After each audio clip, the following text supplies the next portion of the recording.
அஸ்ஸலாமு அலைக்கும் வரஹ்மத்துல்லாஹி வபரகாத்துஹு. அன்புக்குரிய இஸ்லாமிய சொந்தங்களே, அருமை உறவுகளே, இன்றைக்கி நம்மள பல பேர் வியாபாரம் பண்ணுறோம், தொழில் பண்ணுறோம், நிறைய முதலீடுகளை போட்டு நல்ல வர்த்தகம் செய்கிறோம். ஆனால் எல்லாருக்கும் அந்த தொழிலும் வியாபாரமும் அவங்க செய்யக்கூடிய வர்த்தகமும் கைகூடுதா அப்படின்னா இல்லை. சில பேருடைய வியாபாரத்தில் அவங்க ஜெயிச்சிடுறாங்க, தொழிலில் முன்னேற்றத்தை கண்டுடுறாங்க. சில பேர் நஷ்டம் அடைஞ்சிடுறாங்க. சில பேர் தாங்க எதிர்பார்த்த லாபம் கிடைக்கல, ஏதோ போய்கிட்டு இருக்குது, குறை இல்லாமல் கைப்பிடித்தம் இல்லாமல் போய்கிட்டு இருக்குது அப்படின்ற மாதிரியான ஒரு சூழலில் தங்களுடைய வியாபார நிலையை வச்சிருக்கிறாங்க. இப்போ பல நபர்களுடைய தேவை, ஆசை, கனவு, நாங்கள் செய்யக்கூடிய தொழிலும் வியாபாரமும் எங்களுடைய நிறுவனங்களும் லாபகரமான முன்னேற்றத்தை அடைய வேண்டும், நாங்கள் நஷ்டப்படக்கூடாது, நாங்கள் குறுகிய காலத்திலேயே வளர்ச்சியை காண வேண்டும் என்று எல்லாரும் பிரியப்படுறாங்க. அதுக்கு என்ன வழி? அதுக்கும் மார்க்கம் வழி சொல்லுது, நியாயமான முறையில் வழி சொல்லுது. வியாபாரம் செய்யக்கூடிய, தொழில் செய்யக்கூடிய, வர்த்தகம் செய்யக்கூடிய எல்லோரும் இதை பின்பற்றுவோமேயானால் நிச்சயமாக குறுகிய காலத்திலேயே வளர்ச்சி அடைய முடியும். இன்னைக்கு நிறைய நபர்கள் குறுகிய காலத்திலே வளர்கிறார்கள், முறை தவறிய விதத்திலே பொருளீட்டி வளரக்கூடியவர்களையும் காணுகிறோம். ஆனால் அப்படிலாம் இல்லை, முறையாகவே குறுகிய காலத்தில் வளர்ச்சியை காணலாம். இன்றைக்கி உள்ள காலகட்டம் முழுக்க முழுக்க ஏமாற்று உலகமாக மாறி இருக்குது. இன்றைக்கி சுற்றி இருக்கக்கூடிய குறிப்பாக ஆன்லைன் வர்த்தகம் பெருகிவிட்டது. இன்றைக்கி நிறைய ஆன்லைன் வர்த்தகங்களிலே ஏமாந்து போகக்கூடிய பட்டியல் நீண்டு கொண்டே போகுது. அதெல்லாம் ஒரு புறம் இருக்கட்டும், இஸ்லாம் நமக்கு காட்டித்தரக்கூடிய லாபகரமான முன்னேற்றமான தொழிலை எப்படி நாம் ஈட்டுவது என்பதை தான் இந்த காணொளியில் பார்க்க போகிறோம். நமக்கு எல்லாத்துக்கும் தெரியும், சஹாபாக்கள்ல அப்துர் ரஹ்மான் பின் அவுஃப் அப்படின்னு ஒரு சஹாபி இருந்தாங்க. எல்லாத்துக்கும் தெரியும் தானே, மிகப்பெரிய வணிகர். அவர் சொல்லப்போனால் முன்மாதிரியான வணிகர். வணிகம் எப்படி செய்ய வேண்டும் என்பதை அவர் தான் கற்றுக் கொடுத்தார். மதினாவுக்குள் மக்காவிலிருந்து ஹிஜ்ரத் செய்து வரும் பொழுது வெறும் கையோடு வந்தாங்க. சொல்லுவாங்கள்ல, நான் அந்த ஊருக்கு வரும் பொழுது வெறும் கையோடு வந்தேன், உடுத்த உடுப்போடு வந்தேன், இன்னைக்கு அல்லாஹ் எனக்கு நல்லா வச்சுருக்கான் சொல்லுவோம்ல. அதே மாதிரி அப்துர் ரஹ்மான் பின் அவுஃப் ரலியல்லாஹு அன்ஹு மக்காவிலிருந்து ஹிஜ்ரத் செய்து வெறுங்கையோடு வந்தாங்க.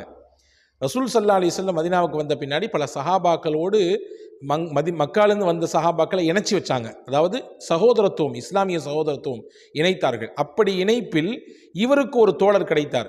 அவருடைய பெயர் சஅத் பின் ரபீ என்பது அந்த சஹாபியினுடைய பெயர். பிரபலமாக பல பயான்களிலே, ஹதீதுகளிலே நீங்கள் கேள்விப்பட்டிருப்பீர்கள். இந்த சஅத் பின் ரபீ ரலியல்லாஹு தான் அப்துர் ரஹ்மான் பின் அவுஃப் ரலியல்லாஹு இடத்திலே, தன் தோழரிடத்திலே சொன்னார்கள், அன்பரே, எனக்கு 2 வணிகம் இருக்கிறது, ஒன்றை உங்களுக்கு தந்துடுறேன், நீங்கள் ஒன்றை பார்த்துக்குங்க, நான் ஒன்றை பார்த்துக்கிறேன். எனக்கு 2 மனைவி இருக்கிறார்கள், நீங்கள் யாரை நோக்கி கை காட்டுறீங்களோ அந்த பெண்ணுக்கு நான் விவாகரத்து கொடுத்து அந்த பெண்ணை உங்களுக்கு மனைவியாக மனம் முடித்து வைக்கிறேன் என்று சொன்னாங்க. அந்த அளவுக்கு தயாளத்தன்மை. சகோதரத்துவம் என்றால் நீங்களும் நானும் இருக்கிற மாதிரி உண்டான சகோதரத்துவம். அது இன்னைக்கு வெளிரங்கத்தில் சகோதரா என்று பேசிவிட்டு அந்தரங்கத்தில் அவருக்கே குழி தோண்டக்கூடிய வேலையை தான் இன்னைக்கு பார்க்குறாங்க நிறைய நபர்கள். உள்ளபடியே உண்மையான நேசமிக்க சகோதரத்துவம் அது. உடனே பெருந்தன்மையோடு ஹஸரத் அப்துர் ரஹ்மான் அவுஃப் ரலியல்லாஹு சொன்னாங்க, அல்லாஹ் உங்களுக்கு பரக்கத் செய்யட்டும். ஒரு துவா செஞ்சாங்க. முதல்ல, நீங்கள் பெருந்தன்மையாக சொல்கிறீங்க, அல்லாஹ் உங்களுக்கு பொருளாதாரத்திலும் உங்கள் குடும்பத்திலும் பரக்கத் செய்யட்டும். எனக்கு இதுவெல்லாம் வேண்டாம், இந்த ஊரினுடைய கடைவீதி எது காட்டுங்க, நானே சொந்தமாக உழைக்கிறேன், நானே சொந்தமாக பொருளீட்டுறேன், கடைவீதியை மட்டும் காட்டுங்கன்னாங்க. சஅத் பின் ரபீ ரலியல்லாஹு அன்ஹு அப்துர் ரஹ்மான் பின் அவுஃப் ரலியல்லாஹுவுக்கு கடைவீதியை காட்டு கொடுத்தாங்க. மதீனாவிலிருந்து பிரபலமான கடைவீதி பாசார் என்னன்னா கைனுகா என்று சொல்லக்கூடிய பஜார். அந்த பஜாரை காமிச்சு கொடுத்தாங்க. ஹஸரத் அப்துர் ரஹ்மான் பின் அவுஃப் ரலியல்லாஹு அன்ஹு போனாங்க, போய் வியாபாரத்தை துவங்குறாங்க. ஒன்றுமே இல்லை. நீங்கள் கேட்கலாம், ஹஜ்ரத் எப்படி கையில் எதுவுமே இல்லாமல் துவங்கினாங்க? ஆமாம், கடனாக வாங்கி துவங்குகிறார்கள். வியாபாரத்தை முதலில் கடனாக வாங்கி துவங்குகிறார்கள். வியாபாரத்தையோ தொழிலையோ துவங்குவதற்கு கடன் பெறுவது தப்பல்ல, தவறல்ல. ஆனால் அதை எவ்வளவு சீக்கிரம் அடைக்க முடியுமோ அவ்வளோ சீக்கிரத்தில் அடைச்சிடணும். ஆனால் இன்னைக்கு நம்மளில் இருக்கக்கூடிய பெரும்பான்மையான வியாபாரம், தொழில் என்பது கடன்லையே போயிட்டு இருக்க மாதிரியே தான் தெரியுது, இல்லையா? அப்படி இருப்பது ஒரு வகையில் நமக்கு வரக்கூடிய பரக்கத்தை தடுத்து விடலாம். எனவே எந்த அளவிற்கு அந்த கடனை சீக்கிரமாக அடைக்க முடியுமோ அடைச்சிடணும். அப்படி தான் அவங்க துவங்கினாங்க. என்ன பெருசாலாம் வாங்கலை, 2 பொருள் முக்கியமாக வாங்கினாங்க. கொஞ்சம் மாவு வாங்கினாங்க, அதே மாதிரி நெய் வாங்கினாங்க. நெய்யை விற்றார்கள். அதே போன்று பாலாடை கட்டி தயார் செய்து அதை விற்றாங்க. இதுதான் அவங்களுடைய வியாபாரம். இதை வச்சு அவங்களுடைய வியாபாரத்தை அல்லாஹு தாலா கொஞ்சம் கொஞ்சமாக வளர்த்தான். எந்த அளவுக்கு வளர்த்தான் என்றால் தான் வாங்கிய கடனை முதல்ல நிறைவு செஞ்சாங்க. தனக்கு போதுமான வருமானம் கிடைச்சிது. அதுக்கு பின்னாடி 2 பேத்துக்கு தேவையான வருமானம் கிடைத்தது. அதற்கு அடுத்து தான் நிக்காஹை செஞ்சாங்க. நிக்காஹ் செஞ்ச பின்னாடி அல்லாஹ் தஆலா நல்ல பரக்கத் செஞ்சான். எந்த அளவுக்கு என்றால் இவர்களுடைய வியாபார பொருட்களை வாங்கி கொண்டு மதீனாவுக்கும் சிரியாவுக்கும் இடையிலே எப்போ பார்த்தாலும் ஒட்டகங்கள் பயணித்து கொண்டே இருக்கும். ஒட்டகம் என்றால் நூற்றுக்கணக்கான ஒட்டகம். ஒரு நாள் மதீனாவுக்குள்ளே பெரிய ஆரவரமாக சத்தமாக இருந்தது. ஆயிஷா அம்மா கேட்டாங்களாம், என்னங்க இவ்வளோ பெரிய சத்தமாக இருக்குது, திருவிழா மாதிரி சத்தமாக இருக்குன்னு கேட்டபொழுது சஹாபாக்கள் சொன்னாங்களாம், அப்துர் ரஹ்மான் பின் அவுஃப் ரலியல்லாஹு அன்ஹு சிரியாவிலிருந்து வியாபாரத்தை முடிச்சுட்டு மதீனாவுக்குள்ளே வந்துட்டு இருக்கிறாங்க. சுமார் 700 ஒட்டகத்தில் வியாபார சரக்குகளை கொண்டு வர்றாங்கன்னு சொன்னாங்க. அவ்வளோ பெரிய பரக்கத்தை அல்லாஹ் செஞ்சிட்டான். வியாபாரத்தில் அவ்வளோ பெரிய பரக்கத்து. இவங்க வாழ்க்கை முழுக்க பரக்கத் தான். நிறைய செஞ்சுருக்காங்க, நிறைய உதவி செஞ்சுருக்காங்க, எக்கச்சக்கமான வள்ளல் தன்மையோடு நடந்திருக்கிறாங்க. இல்லாதவர்களுக்கு அள்ளி அள்ளி கொடுத்துருக்கிறார்கள். பத்ர் சஹாபாக்களில் ஒவ்வொரு சஹாபிக்கும், பத்ரில் கலந்து கொண்ட ஒவ்வொரு சஹாபிக்கும் 400 திர்ஹம் தீனார் தரணும்னு சொன்னாங்களாம். 400 தீனார். அப்போ எல்லாத்துக்கும் 400 தீனார் கொடுக்கப்பட்டது. கிட்டத்தட்ட அன்னைக்கு அப்பொழுது அவர்களின் காலத்திலே 100 பத்ரில் கலந்து கொண்ட சஹாபாக்கள் இருந்தாங்க. அப்போ 400னா சுமார் ஏறத்தாழ 40,000 தீனார்கள் அவர்களுக்கு மட்டும் பங்கிடப்பட்டது. இந்த மாதிரி ஆயிரக்கணக்கான காசு பணங்கள் அள்ளி கொடுத்தாங்க. இது ஒரு விஷயம் வச்சுங்களேன். இவங்கள்ட்ட ஒரு நாள் வந்து ஒரு சஹாபி கேட்டாங்க, ஏங்க நீங்கள் செஞ்சிட வியாபாரத்துலலாம் அல்லாஹ் பரக்கத் செய்கிறான், எந்த அளவுக்குன்னு அவங்களே சொல்கிறாங்க, நான் கல்லை தொட்டு வியாபாரம் செய்தாலும் அல்லாஹ் எனக்கு அதற்கு கீழே தங்கத்தை வைத்து விடுகிறான், மண்ணை தொட்டு வியாபாரம் செய்தாலும் அல்லாஹ் அதை எனக்கு பொன்னாக மாற்றி தருகிறான், எதை போய் கை வச்சாலும் எனக்கு அல்லாஹ் லாபத்தை தர்றான், அல்லாஹ் எனக்கு அதை முன்னேற்றம் தர்றான். இதான் நம்மளுடைய ஆசை. என்ன வியாபாரமாகட்டும் ஹலாலாக செய்யணும், எனக்கு வந்து அதில் முன்னேற்றம் கிடைக்கணும். அப்போ அவங்கள்ட்ட கேட்டாங்க, நீங்கள் என்ன செஞ்சாலும் அல்லாஹ் வியாபாரத்தில் உங்களுக்கு பரக்கத் செய்கிறான், நல்ல வளர்ச்சி இருக்குது, என்ன எப்படி உங்களுடைய வியாபாரத்தினுடைய அந்த ரகசியம் என்ன, எங்கே போனாலும் ஜெயிக்கிறீங்களே பிஸ்னஸில், ரகசியத்தை சொல்லுங்களேன்னு கேட்டாங்க. 3 ரகசியம் சொன்னாங்க. இதுதான் நமக்கான பாடம் இன்னைக்கு. வியாபாரத்தில் நாம் ஜெயிக்க வேண்டும் என்றால், தொழிலிலே நாம் லாபகரமான முன்னேற்றத்தை அடைய வேண்டும் என்றால், நாம் தொட்டதெல்லாம் தொடங்க வேண்டும் என்றால், நாம் நியாயமாக குறிப்பாக எந்த ஒரு பித்தலாட்டமும் இல்லாமல் குறுகிய காலத்தில் முன்னேற வேண்டும் என்றால் இந்த 3 விஷயத்தில் மட்டும் நீங்கள் கவனம் எடுங்க, அது போதும். அப்துர் ரஹ்மான் பின் அவுஃப் ரலியல்லாஹு அன்ஹு சஹாபாக்களுக்கு சொன்னது. 1, ஃபஸ்ட்டு, நான் வந்து அதிகப்படியான மார்ஜின் வைக்க மாட்டேன், அதிகமான லாபம் எனக்கு கிடைக்கணும்னு விரும்ப மாட்டேன், குறைந்த லாபம் கிடைத்தாலும் போதும், உடனடியாக அதை விற்று விடுவேன். அதிக லாபத்தை எதிர்பார்த்து நான் வைத்திருக்க மாட்டேன், எனக்கு குறைந்த லாபம் கிடைத்தால் போதும். ஒரு சின்ன உதாரணம் சொல்கிறேன். ஒரு 1000 ஒட்டகம் சந்தையிலேருந்து வாங்கினாங்க. வாங்கி அப்படியே ஒரு சில மணித்துளிகளில் அதே 1000 ஒட்டகத்தை வாங்கிய விலைக்கு திருப்பி கொடுத்துட்டாங்க. இப்போ பக்கத்தில் இருந்த ஒரு வியாபார கூட்டாளி கேட்டாராம்மா, என்னங்க இது 1000 ஒட்டகத்தை வாங்கினீங்க, அப்படியே 1000த்தை திருப்பி கொடுத்துட்டீங்களே, இதில் என்ன உங்களுக்கு புண்ணியம் பலன், ₹1 கூட உங்களுக்கு மிச்சப்படாத, இந்த வியாபாரம் செஞ்சு என்னத்துக்கு அப்படின்னு கேட்டாங்களாம். அப்துர் ரஹ்மான் ஓஃப்ரது எல்லாம் அழகான ஒரு பதில். இதான் வியாபாரத்தினுடைய நுட்பம். எவ்வளவு அழகான முறையில் சொல்கிறாங்க பாருங்கள். நான் வாங்கினது 1000 ஒட்டகத்தை வாங்கினேன், இன்ன விலைக்கு வாங்கினேன், அதே மாதிரி அதே 1000 ஒட்டகத்தை அதே விலைக்கு வாங்கின விலைக்கு கொடுத்துட்டேன், ஆனால் எனக்கு இதில் 1000 தீனார்கள் 1000 தங்க காசுகள் எனக்கு இதில் லாபம் கிடைச்சிருக்கு.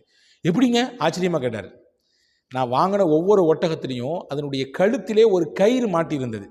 நம்ம மாட்டுக்கெல்லாம் வந்து மூக்கணாங்கயிறுன்னு சொல்லுவாங்க பார்த்தீங்களா, அதே மாதிரி அந்த கழுத்திலே காப்பு போன்ற ஒரு கயிறு மாட்டியிருந்தது. அந்த கயிற்றை எடுத்து சந்தையிலே விற்றால் ₹1 கிடைக்கும், 1 தீனார் கிடைக்கும், ஒரு தங்க காசு. அப்போ 1000 ஒட்டகத்தை வாங்கி அந்த 1000 கயிறையும் கழட்டி இன்னைக்கே நான் அதை விற்பனை செய்து விடுவேன், எனக்கு அதிலே ₹1000 கிடைத்து விடும். இப்பொழுது நான் வாங்கிய விலைக்கே இந்த ஒட்டகத்தை மற்ற நபரிடத்திலே கொடுத்தால் எனக்கு எந்த நஷ்டமும் கிடையாது, லாபம்தான். பரவாயில்ல, 2 நாள் போகட்டும், விலை கூடட்டுமே பார்த்துக்கலாம், ஒரு 4 நாள் போகட்டும், அல்லது 1 மாதம் போகட்டும், 2 மாதம் போகட்டும், நான் விட்டு வச்சேன்னா அந்த 1 மாதம், அந்த 4 நாள், அந்த 2 நாள் நான் இந்த ஒட்டகங்களை எல்லாம் பராமரிக்கணும், அதுக்கு ஒரு பெரிய காசை போடணும், அதுக்கு தீவனம் வாங்கி தரணும், அதை நான் வந்து பராமரிக்கிறதுக்கு ஆள் நியமிக்கணும், இது எனக்கு ஒரு பெரிய செலவு.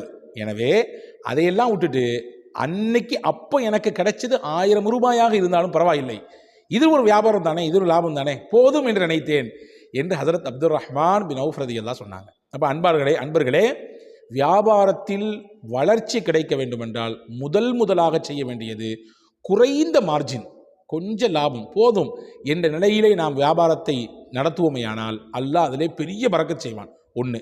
ரெண்டாவது, ஹஜ்ரத் அப்துர் ரஹ்மான் கஃபூர் ரலியல்லாஹு சொன்னாங்க, என்னுடைய வியாபாரத்தினுடைய முன்னேற்றத்துக்கு முக்கியமான காரணம் எந்த சந்தர்ப்பத்தையும் நான் பொய் சொல்லவே மாட்டேன். நீங்கள் கேட்குறத பார்த்தா தெரியுது, பொய் சொல்லாமலாம் அந்த காலத்தில் விற்க முடியுமா ஹஜ்ரத், பொய் சொல்லாமலாம் அந்த காலத்தில் வியாபாரம் செய்ய முடியுமா, தொழில் செய்ய முடியுமா ஹஜ்ரத் அப்படின்னு கேட்கலாம். ஆனாலும் நிர்பந்தம் உங்களை சுற்றி அப்படி ஒரு சூழல் இருந்தாலும் சத்தியத்தில் மட்டும்தான் நான் நிற்பேன், உண்மையோடு தான் நான் வாழுவேன், வியாபாரி செய்வேன் என்ற வைராக்கியத்தோடு செய்தால் நிச்சயமாக அல்லாஹ் அதற்குரிய சூழலை ஏற்படுத்துவான். அந்த மாதிரியான நிலையிலே அல்லாஹ் உங்களை வளர்ச்சியை அடைய செய்வான்.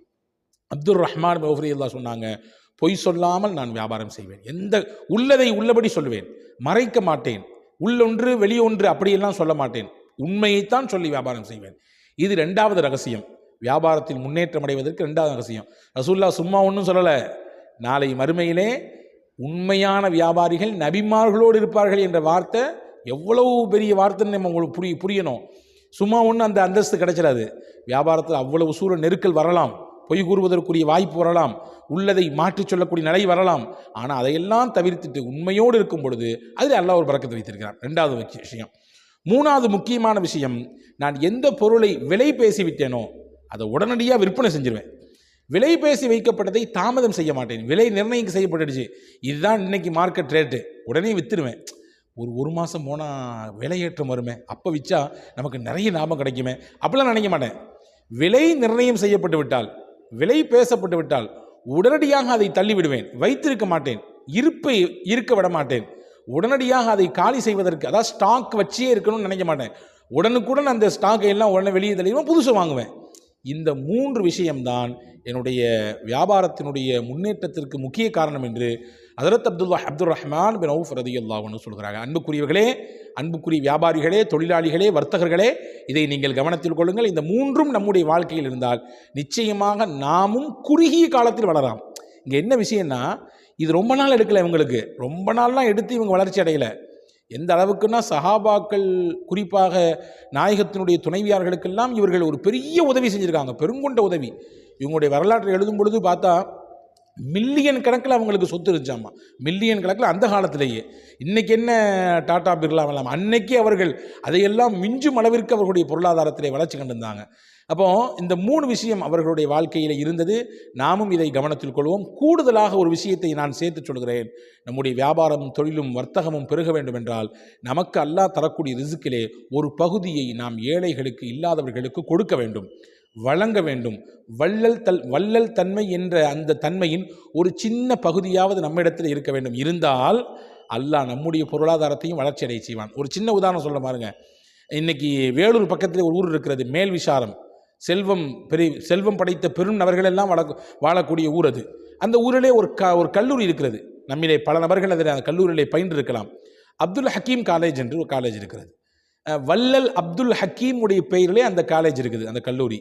யார் இந்த அப்துல் ஹக்கீம் என்றால், இவருடைய பின்னால் வரலாற்றை பார்க்கிற பொழுது அவருடைய வாப்பா தொழிலில் ஏற்பட்ட நஷ்டத்தில் அப்படியே ஏழ்மையிலே இருந்து வஃபாத்தானார். அவர் இருக்கக்கூடிய ஊரிலே பள்ளிக்கூடம் கிடையாது. அப்துல் ஹக்கீம் அவர்கள் இருந்த காலகட்டத்திலே பள்ளிக்கூடம் கிடையாது. அங்கிருந்து பக்கத்தில் இருக்கக்கூடிய ஆற்காடுக்கு நடந்தே போய் படிச்சுட்டு வருவாராம், கிட்டத்தட்ட 10 கிலோமீட்டர். அந்த அளவுக்கு ஏழ்மையாக இருந்தவர் தான் அப்துல் ஹக்கீம். ஆனால் பிற்காலத்திலே தோல் வணிகம் செய்து அதிலே கிடைத்த லாபம், அதை கொண்டு பல மக்களுக்கு உதவி செய்தது, பல வள்ளல் தன்மையோடு அவர் நடந்து கொண்டது, பல கல்வி நிறுவனங்களுக்கான அதிகப்படியான உதவிகளை செய்தது.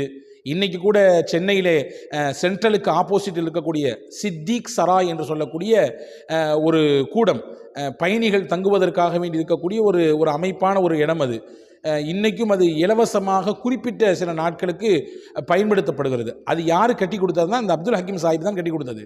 அவருடைய அப்பா சொன்னாராமா, வெளியூரிலிருந்து பயணப்பட்டு வரக்கூடிய வியாபாரிகளுக்கு முறையாக தங்குவதற்கு இங்கே இடம் இல்லை, பக்கத்தில் ஒருத்தர் இடம் வச்சிருக்காரு, ஆனால் அந்த இடத்துல முஸ்லீம்கள் தங்கக்கூடாதுன்னு சொல்லி அவர் தடுக்கிறாரு. எனவே என்னுடைய ஆசை அந்த இடத்துல ஒரு பில்டிங் கட்டி அதை என்ன செய்யணும்னா முஸ்லீம்கள் வியாபாரிகள் தங்குவதற்கு ஏற்பாடு செய்து கொடுக்க வேண்டும் சொன்னார். வஃபாத்தாகும்போது சொன்னார், அப்துல் ஹக்கீம் சாஹிப் நல்ல வளர்ச்சி அடைஞ்ச பின்னாடி அந்த இடத்துல ஒரு பில்டிங் வாங்கி கட்டி அன்னைக்கே 50,000 ரூபாய், கெட்டதுக்கு செலவு 50,000 ரூபா, 1 லட்சம் ரூபா செலவு பண்ணி அந்த இடத்த கட்டி தன்னுடைய அப்பா பேர்லையே அங்கே அந்த ஒரு இடத்த உருவாக்குறாரு. இன்னைக்கு வரையே அது ஹயாத்தாக இருக்குது. நான் என்ன சொல்ல வர்றேன்னா, ஒரு பெரிய வளர்ச்சி காணுவதற்கு முக்கியமாக இந்த மூன்றையும் அப்துல் ரஹ்மான் இடத்திலிருந்து எடுக்கிறோம். நாலாவதாக நம்மிடத்தில் இருக்க வேண்டிய முக்கியமானது, நம்மிடத்தில் அல்லாஹ் தரக்கூடிய பொருளாதாரத்திலே ஒரு பகுதியை ஏழைகளுக்கு, இல்லாதவர்களுக்கு வழங்க வேண்டும். அன்னைக்கு அப்துல் ஹக்கீம் சாஹிப் வழங்கினார். எந்த அளவுக்கு வழங்கினார் என்றால், சுதந்திர போராட்டத்துக்காக வேண்டி காந்தியடிகள் இங்கே வருவார்கள். வேலூருக்கு வந்த நேரத்திலே அப்துல் ஹக்கீம் சாஹிபிடத்தில் ஏதாவது சுதந்திரத்திற்காக வேண்டி நீங்கள் டொனேஷன் கொடுன்னு கேட்கும் பொழுது அன்னைக்கு கேஷ் மட்டும் 7 லட்சம் ரூபா கொடுத்தாராம். எவ்வளோங்க? 7 லட்சம் ரூபாய், வெறும் ஹாட் கேஷ். அது போக மற்ற உதவி செஞ்சுருக்காங்க. அப்போ எவ்வளோ இன்னைக்கு? அன்னைக்கு 7 லட்சம், நான் சொல்கிறது 1800களிலே. அன்னைக்கு 7 லட்சங்கிறது இன்னைக்கு 70 கோடிகளுக்கு சமமானது இல்லையா? அப்போ அவ்வளவு பெரிய வள்ளல் தன்மை இருந்ததினாலே அல்லாஹ் அவர்களுடைய வாழ்க்கையிலே பெரிய பொருளாதாரத்திலே வளத்தை கொடுத்தான். அவர்களுடைய வியாபாரத்திலே, அவர்களுடைய தொழிலிலே பெரிய முன்னேற்றத்தை கொடுத்தான். எனவே இந்த 4 விஷயத்தையும் கவனத்தில் கொள்ளுங்கள். வல்ல அல்லாஹ் இதன்படி வாழக்கூடிய நல்ல தௌஃபீக்கை நசீபாக்குவானாக, வளர்ச்சி அடைய செய்வானாக, முன்னேற்றத்தை தருவானாக. வஸ்ஸலாம். அஸ்ஸலாமு அலைக்கும்.